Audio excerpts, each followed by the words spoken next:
மீசா time நேர்களை நிகழ்ச்சிக்குள் அன்போடு வரவேற்றுக் கொள்கிறோம். இன்றைய பதிவுல மிக மிக முக்கியமான செய்திகள் குறித்து பார்க்கலாம். அமெரிக்காவின் அதிநவீன 3 போர் விமானங்களை சுட்டு வீழ்த்தி அதிர்ச்சி அளித்து அசத்திய ஈரான். 48 மணி நேர யுத்த நிறுத்தத்துக்கு ஒப்புதல் வழங்கியது அமெரிக்கா. தரைவழி தாக்குதல் தள்ளிப்போவதன் மர்மம் என்ன என்ற பல்வேறு செய்திகள் தான் இன்றைய பதிவு. வாங்க வீடியோக்குள்ள போகலாம், விரிவாக பேசலாம்.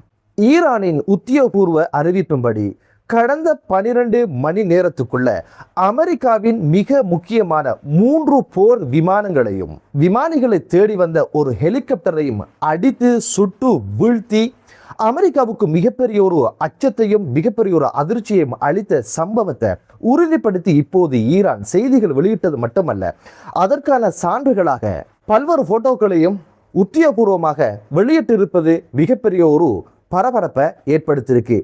வரலாற்றில் முதல் தடவையாக இந்த தாக்குதல் குறித்து உண்மையை அமெரிக்கா வெளியிட்டிருப்பது என்பதும் இங்கு மிக முக்கியமாக பேசப்படுகின்ற ஒரு விடயமாக மாறியிருக்கு. என்னதான் இருந்தாலும் அமெரிக்கா என்ன பண்ணும் அப்படின்னு கேட்டீங்கன்னா, இயந்திர கோளாறால விழுந்தது, நொறுங்கியது, மீண்டும் எழுந்தோம் அப்படின்ற பல்வேறு வசனங்களை பேசுவாங்க. ஆனா உத்தியோகபூர்வமாக இப்போதுதான் அமெரிக்கா இந்த இழப்பு குறித்து வாய் திறந்திருக்குது. ஈரானுடைய கணக்கின்படி முதலாவது விமானம் F-35 அப்படின்னு சொல்லப்படுகின்ற அதிநவீனத்துவம் உள்ள அதிநவீனமிக்க போர் விமானத்தை தமது அதிநவீன பாதுகாப்பு ஏர் டிஃபென்ஸ் சிஸ்டத்தின் மூலம் சுட்டு வீழ்த்தியதாக அறிவிச்சிருந்தாங்க. இரண்டாவதாக F-15E என்று சொல்லப்படுகின்ற ஸ்ட்ரைக் ஈகிள் என்று சொல்லப்படுகின்ற அதிநவீனத்துவம் உள்ள போர் விமானத்தை சுட்டு வீழ்த்தியதாகவும், அதுபோக பாரசீக கடல்ல பறந்து கொண்டிருந்த அமெரிக்காவினுடைய A-10 என்று சொல்லப்படுகின்ற அதிநவீனத்துவம் உள்ள போர் விமானத்தையும் சுட்டு வீழ்த்தியதாகவும், விமானிகளை தேடுகின்ற பணியை ஆரம்பித்த UH-60 பிளாக் ஹாக் என்று சொல்லப்படுகின்ற ஹெலிகாப்டரையும் சுட்டு வீழ்த்தியதாகவும் ஈரான் தரப்புல உத்தியோகபூர்வமாக அறிவிச்சிருந்தாங்க. இழப்புகள் பற்றி அமெரிக்கா முதன்முறையாக வாய் திறந்து இப்போது நியூஸ் ஃபாக்ஸ் என்று சொல்லப்படுகின்ற செய்திக்கு அமெரிக்காவுடைய ஒரு அதிகாரி இப்போது உத்தியோகபூர்வமாக அறிவிச்சிருக்கிறாரு. அமெரிக்கா தரப்புல என்ன சொல்றாங்க அப்படின்னு கேட்டீங்கன்னா, குறித்த 2 விமானிகள்ல ஒருவரை பத்திரமாக அமெரிக்காவுடைய வான்படை பாதுகாத்ததாகவும் காப்பாற்றியதாகவும், மற்ற விமானியை தேடுகின்ற படலத்துக்கு ஸ்பெஷல் ஃபோர்ஸ் அப்படின்னு சொல்லப்படுகின்ற விசேட படையொன்றை இப்போது ஈரானுக்குள் அனுப்பி வைப்பதாக இப்போது அமெரிக்கா அறிவிச்சிருக்குது. ஈரான் தரப்புல என்ன சொல்றாங்க அப்படின்னு கேட்டீங்கன்னா, 2 விமானிகளுக்கும் என்ன ஆனது என்பது எமக்கு தெரியாது, ஆனால் இங்கு தேடுகின்ற பணிகள்ல யாரும் இல்லை அப்படின்ற ஒரு விஷயத்தை உறுதிப்படுத்தியதோட 2 விமானிகளும் மாயமாக இருக்கணும் அப்படின்னு ஒரு விஷயத்தை சொல்லியிருக்கிறாங்க. ஒன்று பாரசீக கடல்ல சமாதியாக இருக்கணும், அடுத்து ஈரானுடைய வான்பரப்புல சுட்டு வீழ்த்தப்பட்டதுனால இப்போது அங்க தேடுதல் பணியெல்லாம் சாத்தியம் கிடையாது அமெரிக்காவுக்கு. காரணம், அது மலையும் மடுவுமாக இருக்கின்ற அந்த பிரதேசம் என்பதனால தேடு கண்டுபிடிக்க முடியாது என்று அறிவித்தது மட்டுமல்லாம, ஈரானுடைய தென்மேற்கு பகுதியில் இருக்கின்ற மக்களுக்கு மகிழ்ச்சிகரமான ஒரு செய்தியை சொல்லியிருக்கிறாங்க. குறித்த விமானியை கண்டுபிடிச்சு தர்றவங்களுக்கு வெகுமதியான பணப்பரிசுகள் கொட்டும் அப்படின்னு சொல்லியிருக்கிறாங்க.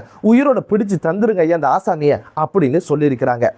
இது குறித்து ஈரானுடைய காவல்படையினுடைய தளபதி என்ன சொல்றாரு அப்படின்னு கேட்டீங்கன்னா, ஈரான்ல ஆட்சி மாற்றம் அப்படின்னு உள்ள வந்த அமெரிக்கா பிணங்களை தேடுகின்ற ஒரு பணியை இப்போது செய்கின்ற ஒரு சூழலிலும் அதை தேடி கண்டுபிடிச்சு கொடுங்கய்யா அப்படின்னு சொல்லி சர்வதேச சமூகத்திட்ட உதவி கேட்கின்ற ஒரு சூழ்நிலை உருவாகி இருப்பது என்பதுதான் இங்கு ஆச்சரியமான விடயம் அப்படின்னு சொல்லி நக்கலாகவும் நையாண்டியாகவும் அவருடைய செய்தியை வழங்கி இருந்தாரு. இந்த தாக்குதல் குறித்து, இந்த சேதாரம் குறித்து அமெரிக்காவின் மத்திய கட்டளை தலைமையகம் எந்த ஒரு செய்தியும் வெளியிடாமல் இருப்பது அமெரிக்காவில் மிகப்பெரிய ஒரு அதிர்வலையை ஏற்படுத்தியிருக்கு. இந்த தாக்குதலை தொடர்ந்து என்னென்ன அதிர்வலைகள் அமெரிக்காவில் ஏற்பட்டிருக்கு, என்ன வகையான மாற்றங்கள் ஏற்பட்டிருக்கு அப்படின்ற ஒரு விஷயம் இப்போது சர்வதேச ஊடகங்களால் செய்திகளாக வெளியிடப்பட்டு கொண்டிருக்கு. அதில் முதலாவது விஷயம் என்ன அப்படின்னு பார்த்தீங்கன்னா, உடனடியாக வெள்ளை மாளிகை தேசிய பாதுகாப்பு கவுன்சில் கூட்டத்தை கூட்டி இந்த யுத்தத்தில் என்னடா நடக்குது, உண்மைதான் என்னதான் நடந்து முடியுது, இதை எப்படி நிறுத்துற பல்வேறு மந்திர ஆலோசனைகளை நடத்துவதாக இப்போது வெள்ளை மாளிகை அறிவிச்சிருக்கு. இரண்டாவது விஷயம் வார இறுதியில் ஓய்வெடுப்பதற்காக அமெரிக்காவினுடைய ஜனாதிபதி டொனால்ட் ட்ரம்ப் மார்க்கே லகே என்று சொல்லப்படுகின்ற பகுதிக்கு வந்து உத்தியோகபூர்வ விஜயத்தை மேற்கொண்டு அங்க ஆஹா ஓஹோ அப்படின்னு சொல்லி ரொம்ப குஷியோட ஓய்வெடுப்பதற்கு போவாராம். அந்த பயணத்தை உடனடியாக ரத்து செய்துவிட்டு இப்போது பாதுகாப்பு கவுன்சில் நடக்கிற விஷயங்கள் என்ன, இந்த யுத்தத்தை என்ன பண்ணலாம், என்ன நடக்குது அப்படின்ற பல்வேறு விஷயங்களை ஆலோசித்து வருவதாகவும் செய்திகள் இப்போது வெளிவந்திருக்கு. ஏன் ஓய்வெடுப்பதற்கெல்லாம் முடியாது, காரணம் என்னன்னா மண்டையில் அவ்வளவு பிரச்சனை.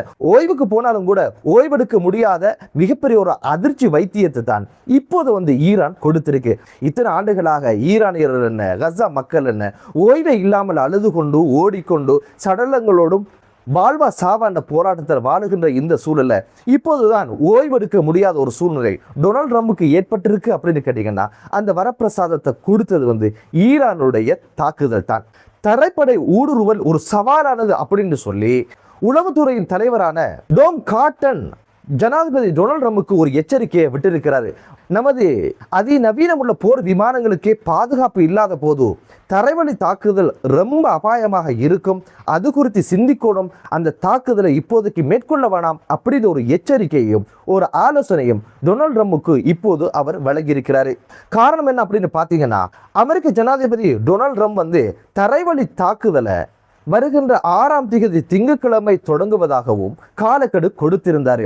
ஹொர்முஸ் ஜலசந்தியை நீங்க விட்டு கொடுக்கல, அதனுடைய ஆதிக்கத்தை நீங்க விடல அப்படின்னு இருந்தா நிச்சயமாக 6ஆம் தேதி திங்கட்கிழமை தரைவழி தாக்குதலை அமெரிக்கா தரைவழி படை மேற்கொள்ளும் அப்படின்னு ஒரு எச்சரிக்கை விட்டிருந்த இந்த சூழல்ல தான் செனட் சபையினுடைய உளவுத்துறையுடைய தலைவர் அது வேண்டாம் ஐயா, அது அபாயமானது, வான்பரப்பில் நமக்கு பாதுகாப்பு இல்லைன்னா தரை வழியில் சமாதி கட்டிடுவாங்க, அந்த ஒரு வேலையை ஆத்திரப்பட்டோ அவசரப்பட்டோ செஞ்சிடாதங்க அப்படின்னு ஒரு ஆலோசனையை தான் இப்போது அவர் வழங்கியிருக்கிறாரு.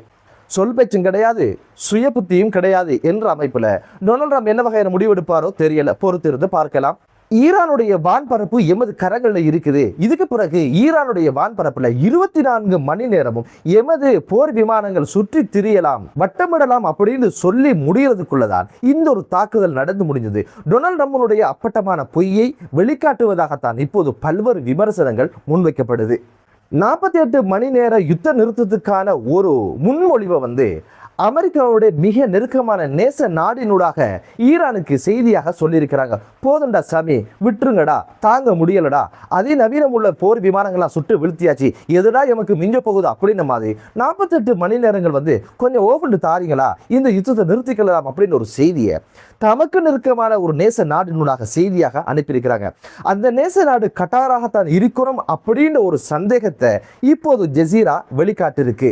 ஈரான் தரப்புல என்ன சொல்றாங்க அப்படின்னு கேட்டீங்கன்னா இதெல்லாம் ஒரு தந்திரோபாயம், பிணத்தை தேடுவதற்கான ஒரு தந்திரோபாயம், நாங்கள் அமைதியாக சமாதானமாக இருந்துட்டா, யுத்தம் இல்லாத ஒரு சூழ்நிலை இருந்துட்டா எப்படியோ உள்ள வந்து பிணத்தை கண்டுபிடிச்சிடலாம் அப்படின்னு ஒரு யுக்தி தான். அதுக்கெல்லாம் வாய்ப்பே கிடையாது ராசா, அடிதான், 6 மாத சண்டை தான், அந்த சண்டையில் நாங்கள் பின்வாங்க போறதில்லை அப்படின்ற மாதிரி இப்போது ஈரான் தரப்புல இருப்பதாகவும் சொல்லப்படுது.